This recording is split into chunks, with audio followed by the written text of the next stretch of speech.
శ్రీ వెంకటేశ్వర స్వామి వారి నిజరూప దర్శనం ఎప్పుడు ఎలా?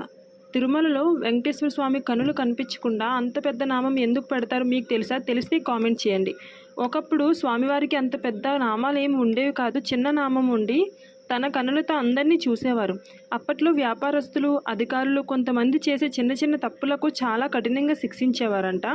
అది అలాగే కొనసాగడంతో తిరుమలలో స్వామివారి ముందుకు వెళ్ళటానికి అందరూ భయపడేవారు. దాంతో అక్కడి అర్చక బృందం స్వామివారి కళ్ళ ముందు జరిగే పాపాలకు చాలా కఠినంగా శిక్షిస్తారని భావించి స్వామివారి ఆగ్రహం తగ్గించడం కోసం నామంలో కొంచెం కర్పూరం కలిపి ఆ నామాన్ని కొంచెం పెద్దగా పెట్టి స్వామివారి కళ్ళనైతే మూసేశారు. కానీ ఏకంగా కళ్ళు మూసేస్తే స్వామివారి ఆగ్రహానికి గురవుతామని భావించి భయపడి వారంలో ఒక్కసారి, అదే గురువారం రోజు చిన్న నామం పెట్టి ఆయన కళ్ళ దర్శనం అందరికీ కల్పిస్తున్నారు. అండ్ అదే రోజు స్వామివారి ఆభరణ అలంకరణ తీసేసి స్వామివారి శరీర నిజరూప దర్శనాన్ని అందరికీ కల్పిస్తారు. మీలో ఎవరైనా స్వామివారి నిజరూప దర్శనం చేసుకుంటే కామెంట్ చేయండి. Thank you.